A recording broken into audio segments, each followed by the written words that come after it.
Brat, sizga bir sirli xabarni aytaymi? Hech kim eshitmasin.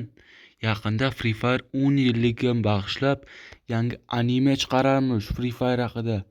Ha, ishonmasangiz Kingfire'da bugungi videosini ko'ring, to'liqroq ma'lumot beradi. Barchaga assalomu alaykum aziz do'stlar, qandaysizlar, cho'tkimi, tinchmi?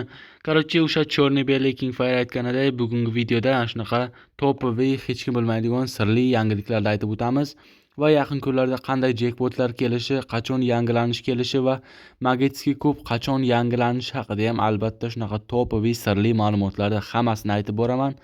Demak, agarda sizlar tayyor bo'lsalaring, men tayyorman. Biz bugungi yangiliklar videosini boshlaymiz, lekin boshlashdan oldin albatta videoga like bosib, kanalga obuna bo'lib qo'ying.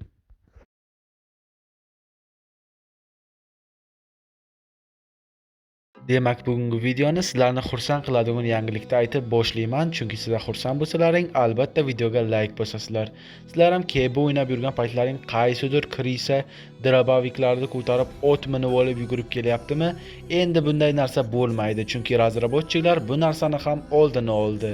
Qisqasi, o'zi aslida otni joni 500 HP bo'lgan, endi esa 400 HP ga tushirilar ekan.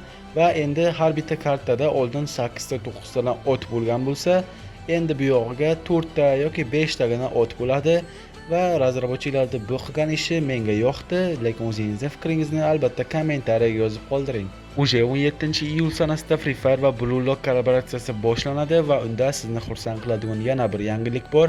Agarda siz Free Fire va Blue Lock kollaboratsiyasining birinchi qismida jackpot aylantirgan bo'lsangiz, hech bo'lmasa bir marta bo'lsa ham jackpot aylantirgan bo'lsangiz, sizni pochtangizga 10 ta bepul kuponlar tashlab beriladi ekan. E'tibor bering, faqatgina o'sha birinchi qismda jackpot aylantirgan bo'lsangiz tashlab beriladi. Anime haqida gapirar ekanmiz, Narutoning 3-qismi chiqishi haqida ham gapirmoqchiman. Garinaning rasmiy sahifalaridan biri mana shunaqa ko'rinishdagi video joyladi va unda Narutoning 3-qismi chiqishiga bir belgi berib o'tib ketilgan va u hamkorlikda Hinata nabori kelishi kutilmoqda. Hamkorlik aynan qaysi sanada yoki qachon bo'lishi noma'lum, lekin meni fikrimcha kelasi yangilanishda bo'lsa kerak. Bu joyda men kichkinagina reklama tiqib ketaman. Mening o'zimning kichkinagina gildiyacham bor, 7 level bo'ldi u. Niki esa zodagonlar va mening niyatim mana bu yerdagi topga kirish va bizga mana shunaqa topga kirish uchun topoviy o'yinchilar kerak. Endi bilasizlar, turnir gildiyalari qanaqa chotki gildiyalar, qanaqa chotki o'yinchilar bilan bizni tushiradi. Shuning uchun chotki o'ynaydiganlar bo'lsa, agar 2-3 yillik tajribaga ega topoviy bo'lsa, akkauntiga qarab o'tirmaymiz, qo'shamiz, faqat aktiv bo'lish kerak. Boya aytganimdek, maqsadimiz turnir gildiya bo'yicha topga kirish. Shuning uchun bizga topoviy o'yinchilar kerak. Bemalol agarda siz chotki o'ynasangiz, meni Telegram lichkamga murojaat qiling. Akkauntingizga qarab o'tirmaymiz. Boya aytganimdek, umuman donat qilmagan bo'lsangiz ham chotki o'ynab berishingiz kerak. Aytgancha yozayotgan paytingizda ortiqcha gap yozishingiz shart emas. Shunchaki akkauntingizni profildan screenshot olib tashlaysiz va o'zingiz nechanchi yil ekanligingizni tashlaysiz va necha yildan beri o'yin o'ynaysiz. Mana shuni yozasiz. O'zim sizga javob beraman. Agarda boshqa gap yozadigan bo'lsangiz, javob bermasligim mumkin. Kichkinagina reklamacha tamom bo'ldi va endi biz ko'pchilik so'rayotgan savolga javob beramiz. Free Fire anime chiqaradimi? Ha, chiqaradi. Va bu animeni treylerini chiqarganiga ancha vaqtlar bo'lib ketdi. Unga qaramay, Garinaning qaysidir sahifalarida mana bunaqa screenshot tarqadi, ya'ni Free Fire 10 yillikka bag'ishlab anime chiqararmish va anime nima haqida bo'lishi hozircha noma'lum, lekin yana bir screenshotlarga qaraganda tez kunda ana shunaqa ko'rinishdagi anime chiqadi deyilgan. Treylerni o'zlaring ko'rib turibsizlar. Menimcha bu topoviy anime bo'ladi. Men o'zim shaxsan anime ko'rmayman, lekin albatta agarda Free Fire haqida bo'lsa, ko'rgan bo'lardim. Magetskiy kub mavzusi haqida yana gapirmoqchiman. Magetskiy kub qachon yangilanadi deb yana ko'pchilik obunachilarim so'rayapti. Magetskiy kub 16-sentyabr sanasida yangilanadi, chunki 16-sentyabr sanasida Free Fire ga yangilanish keladi. Qanday narsalar qo'shilishi esa doimgidek noma'lum, chunki yangilanishdan 3-4 kun oldin bannerlar chiqadi va biz o'sha bannerlar orqali ko'rib bilib olishimiz mumkin. Oxirgi yangilanishda esa banner chiqmadi, shu sababli sizlarga qanday narsalar kelishini ayta olmadim. Endi esa keling biz avgust oyida qanday bo'yoq propust kelishini bitta obzor qilib chiqamiz, ammo undan oldin bitta kanalga obuna bo'lib qo'ying, chunki mana bu 5 ta mujik hozirgina bizning kanalga obuna bo'ldi. Siz ham shu mujiklarga o'xshab bizning kanalga obuna bo'lib qo'ying, tezroq 20 mingta bo'laylik. Sizning poddershkangiz biz uchun juda katta motivatsiya bo'ladi, jigar. Avgust oyining bo'yoq propustiga rang-barang va yozga mos. Buni obzorni o'zlaring bemalol ko'rib chiqishlaring mumkin. Men gapiraverib sizlarni boshlaringda o'rtib o'rmayman.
Ko'pchilik obunachilarimni qiziqtirgan savol, mana bu legendarniy animatsiyalar qachon keladi? Bu animatsiya shaxsan o'zimga ham yoqqan va bu animatsiya meni fikrimcha sentyabr oylariga keladi. Mana bu ikkinchi animatsiya esa Qonli oy eventida keladi. Qonli oy eventi esa qachon boshlanishi hali noma'lum, chunki hali Blue Lock eventi boshlanmadi. Ya'ni Blue Lock hamkorligi boshlansa, undan keyin Qonli oy eventi keladi. Va Qonli oy eventida mana shunaqa animatsiya va legendarniy bir skinlar, hattoki mana bu chotki nabor ham keladi. Aytgancha, bularda obzorini bemalol mening Spistock Jelaniumdan ko'rishingiz mumkin. Mening Free Fire ID'imni esa opisiyadan topasiz.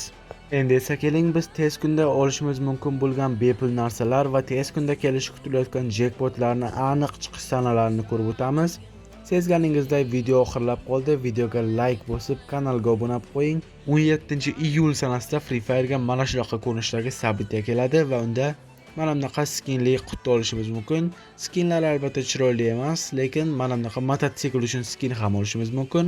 Bu skin ham yangi emas. Free Fire 5 yillik paytida chiqqandi. Yana buni qaytarishibdi. 20-iyul sanasida esa bepul mana shunaqa ko'rinishdagi parang uchun skin olishimiz mumkin. Buni Free Fire 5 yillik paytida bepul bergandi, endi esa Free Fire 9 yillik paytida ham bepul beryapti. 13-iyul sanasida Free Fire'ga Thompson va Mini Uzi uchun skinli jackpot keladi. 5-iyul sanasida esa mana shunaqa ko'rinishdagi ko'lakli jackpot keladi. Ko'lakli jackpotni tushirib olish uchun esa maksimalni 1,5 mingta almaz yeb qo'yishlaring kerak. 17-iyul sanasida esa mana bunday ko'rinishdagi Blue Lockning jackpoti keladi. Bunda Blue Lock tarixida kelgan hamma naborlar keladi, ya'ni Nagi, Isagi va Rin naborlari. 20-iyul sanasida mana shunaqa ko'rinishdagi emotsiyali jackpot keladi va unda mana shunaqa kubik ko'taradigan duo emotsiya va mana bunaqa patinka tozalab qo'yadigan duo emotsiya ham bo'ladi. Bu emotsiya prikolniy albatta.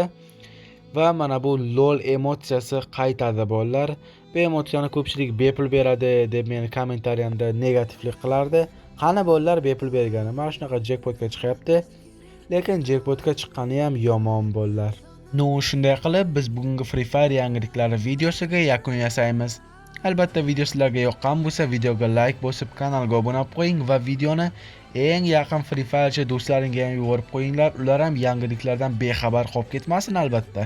Albatta kelasi videolarimiz qanday bo'lishi, ya'ni mavzularni kommentariyaga yozib qoldiring. Biz sizga qiziq bo'lgan mavzularda video olishga harakat qilamiz. Siz Kingfire kanalida bo'ldingiz. Barchangizga sog'lik va omonlik tilagan holda bugungi videoni yakunlaymiz.